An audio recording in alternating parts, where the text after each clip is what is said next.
Hi, it's Molly again from the Reading Hour. You join me again from my boudoir. If you're new to this channel, I'm changing my backdrops, environments quite regularly. It seems that if I want to be, uploading more than a video a week, I need to change it up a bit. So yeah, that's what we're doing today. I've also, before we start, banned myself from wearing a necklace in my videos.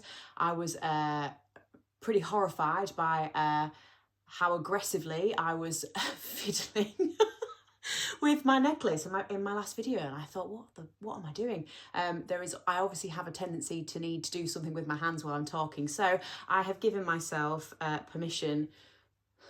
So these are becoming the ramblings of a mad person. I'm aware of that, but we're all friends here, so that's fine. But I've given myself the permission to have a treasury tag in my hands instead. So if you're wondering what I'm doing, it's that. But yeah, there were some odd moments with that necklace in my last video. I was shocked to witness, but yeah. You probably didn't witness it, and now you're all going to go back and laugh at the crazy woman strangling herself with her own necklace. But yeah, anyway, so the reason that I have turned on my camera and am speaking to you now here today on this lovely 13th of February, it's the day before Valentine's Day, is to talk about a book that is definitely not romantic in the slightest. However, it had a tremendous impact on me this week, and I have thoroughly enjoyed it. And that book is Educated by Tara Westover. This book kind of reminded me why I love reading, and it's to be able to share the perspective of Tara. Tara is somebody who, in any other situation, would never have a voice that would be heard on the scope that she's been able to get her voice across. I fear that there are lots of children, living in these kind of fundamentalist families that are out in the middle of nowhere, where the government have sort of very little impact and control on their lives. And she's so vulnerable, and she's so that the state has no eye on her whatsoever to keep her safe. And I feel that these sort of voices from children across the world aren't heard. We don't get these stories, and I think that's why this story is so remarkable, because the circumstances in which Tara finds herself are really unusual for most children in this sort of situation. So Tara's brought up in a survivalist, fundamentalist Mormon family, and they live at the bottom of a huge mountain called they call it the Princess, and her mum and dad are her dad in particular has most likely got bipolar disorder, and she references the fact that she realises that as she gets older.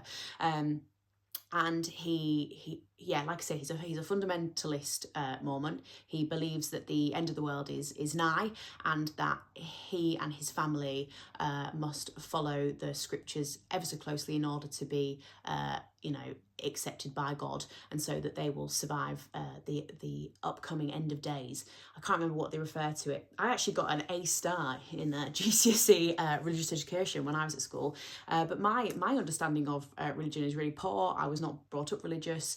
It's pretty rubbish. And so kind of went into this with absolutely no understanding of Mormonism. Tara's family have some peculiar views. One of the big ones being that they won't put their children in school, so their children are homeschooled. And Tara talks about how her parents felt very strongly that they were doing her a really good job, and they were setting her up well for life with them, I guess, setting her up well for the life that she is destined to have, which is to essentially be a wife and a mother. So, there's a few chapters about her homeschooling and how they make a start, they buy some books, the books don't get touched for a while, and then before they know it, the parents have kind of lost interest, and the kids are working at the scrapyard with their dad doing incredibly dangerous labour. She also references one of her brothers who has a learning difficulty, and how her mother is just completely unequipped to deal with that, to support him to read and write, and how essentially they just kind of give up on him. But they're all failed, dramatically failed, and all of them mostly end up working on this scrapyard. So not only that, but Tara's mum and dad feel also very strongly that they cannot accept help or aid from the government or the state in any way. So I mean, I'm thinking in terms of the NHS, but I guess also they can't accept any help from medical professionals, from doctors, hospitals, midwives. So they essentially, they're winging it on their own. Now, and as I'm sure you can imagine, young children working in a very dangerous conditions on a scrapyard results in a lot of unbelievably dangerous accidents. And that was one of the things that really stayed with me with this book that I wasn't prepared for, was the descriptions of what these kids dealt with. I won't spoil it for anyone, but there was one scene in particular with Tara's brother, and she's kind of left to deal with him, like writhing in agony, and she's like 10 and she hasn't got a clue how to handle these kind of wounds, and she slowly, as she gets older, starts to realise that her dad was just completely unavailable to him in that moment, and to them as kids in that moment.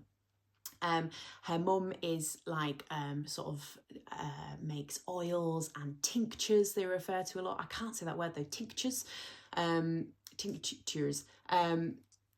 So basically, like she gets into spiritual healing later on. As well as this, Tara's mother is illegally practicing midwifery. And the thing that kind of blew me away about the ideology is that, they would have these, there's one birth later on in particular, but they will have these births where, they're not daft. Like, they know that this isn't going well. Like, I won't go into details because I think it could be quite upsetting for somebody, but it's quite clear that baby isn't happy in the womb, and that it's not going to go well. And they still will say, this is God's will. Whatever he deems to be the outcome of this, we will follow through with that. And so we won't attend a hospital. But what I didn't realise, didn't understand, was that when things did go wrong at the end, as predicted, they would end up at a hospital. So, there's a lot of hypocrisy going on. Hypocrisy that could have been required in other instances as well. So, there's a car crash, and one of the characters is quite clearly been severely brain damaged from the car crash, and they just don't take her to hospital, and she just sits in the dark downstairs with horrendous migraines and raccoon eyes, and they just wait it out. But then in other instances they will go to the hospital. Tara really sort of exposes the hypocrisy of her family and their ideas, and that they are essentially following her father's interpretation of it. My cat's just letting herself in. Fantastic. So yeah, they're just kind of blindly following the Tara's father's interpretation of it, and depending on how he views it in that moment, whether he changes his mind, whether he doesn't, things that he stands by and things that he doesn't, they don't really have much choice but to follow. So Tara's obviously quite bright, and there are people in her life that realise that she's quite bright and that she has a lot more to offer. I guess even if she wasn't bright, she would still have a lot more to offer, but it's just important to recognise that Tara is particularly clever, and against all the odds that are stacked against her, she is able to catch on pretty quickly. She also teaches herself quite a lot. She has an older brother who's also quite bright and has managed to get himself out, and she has quite a lot of influence from him. But yeah, she's able to get away, and she ends up going to college. But the sadness of this book that just sort of spreads throughout it is that she is still so connected to her family, and the guilt that she feels for a number of reasons. One, because for her siblings, that, you know, why is it that she's got this and they haven't? You know, they're viewing her, oh, you think, oh, you think you're different, you think you're special, you think you're better than us, and those thoughts like permeate her own self-esteem. She obviously, from a religious perspective, she's going against God's will to educate herself. You know, a woman's mind is not to be educated in this way. You know, this is not what's been sort of that she's destined to do. But also her relationship with her dad. So this was one of the things that really stuck out to me, was the relationship with her dad in particular is really painful to read, because as she gets older and she realizes that her dad's condition, he's not a good man. I'm not defending him, his actions in the slightest, but at the same time he's not a balanced individual. He is obviously, he goes through these stages where he's sort of very manic with his ideas and with his preachings and everything, and then on the other hand he can drop into these like really intense sort of depressive episodes that affect the entire family. He also experiences an incredibly awful, again, I don't want to, I'm worried about spoiling things, but he gets in an accident and he's left disabled by it, and he's so, you can't imagine the pain this man is in, and still he does not go to the hospital. And I think that's the thing to remember about the dad, is that he experiences an accident that any of us would be you know, clawing at the walls of a hospital to be treated for, and he doesn't. He refuses to go. And I think that's so important to recognise how ingrained these views are that he has about the state and about hospitals and about the Illuminati. He talks about quite a lot. You know, that is so ingrained in him that he will sit there and deal with that agony for days on end. It's hard to imagine, and that really put into perspective for me why Tara still feels love for her dad in a way, because I think in a way she sees him as a victim as well. That was my perspective. Yeah, the relationship with her dad is pretty heartbreaking, to be honest. There's another scene where her brother Sean, who is her main abuser, is stirring the pot with her dad to sort of suggest, you know, Tara's got a reputation and she's almost definitely pregnant, and Tara's listening to it in her bedroom, and she's just thinking like, oh God, am I pregnant? And she's like never even kissed anyone.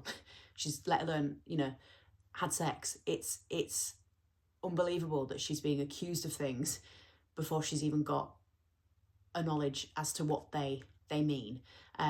It's very powerful. So Tara, you know, describes so many instances where, you know, these build up and you just think like, you just get away from them. Get away.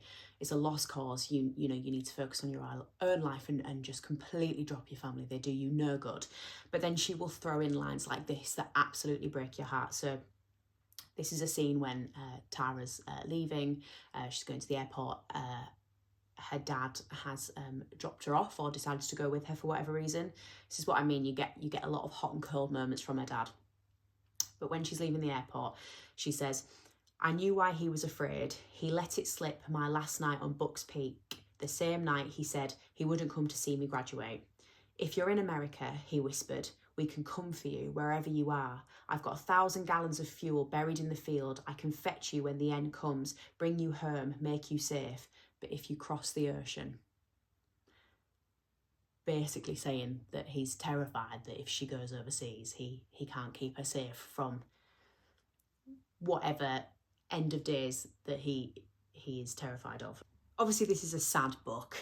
There were a lot of periods of me getting very upset reading this, but at the same time, you know, the last chapter in particular made me cry tears of happiness, because it's a story about defying the odds.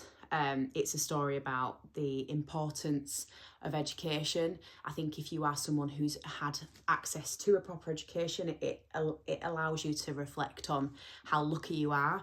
And it's also a story about the kindness of others, and how even though Tara is forgotten about or disliked by most of her peers or people that she comes into contact with, there are a lot of characters in this book that, you know, she obviously thinks very highly of, and you know, she didn't do this all on her own. She was supported by a handful of people that were obviously very good people that had her best interests at heart.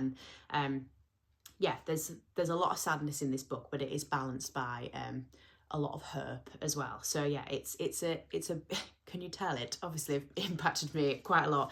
It absolutely lived up to the hype for me. I think it's also important to recognise how beautifully written it is. You know, it's a straightforward read. There's nothing difficult about it. But you know, some of the language that she uses and the descriptions of the environments and everything are beautiful. So yeah, it's one of these books that you want to savour a little bit. Yeah, I'd absolutely highly 5-6 star read for me. Highly recommend Educated by Tara Westover. So thank you so much for listening. I hope if you've watched my video with the intent of reading this, that I've not spoilt too much. I don't think I have. But also, if you've read this book and you've come to sort of listen to somebody else's opinions on it, please do comment below what you thought about it, if you disagree or agree with anything that I've said. I think there are a lot of characters you could think and talk about this book forever. I think there are a lot of characters to sort of focus on. I haven't spoken a lot about the mother, mainly because I don't want this video to get too long, but she's another very interesting one. But you know, I think it's a book that will stay with you. So yeah, that's all from me today. Thank you ever so much for listening. Yeah, I'll see you next time. Bye.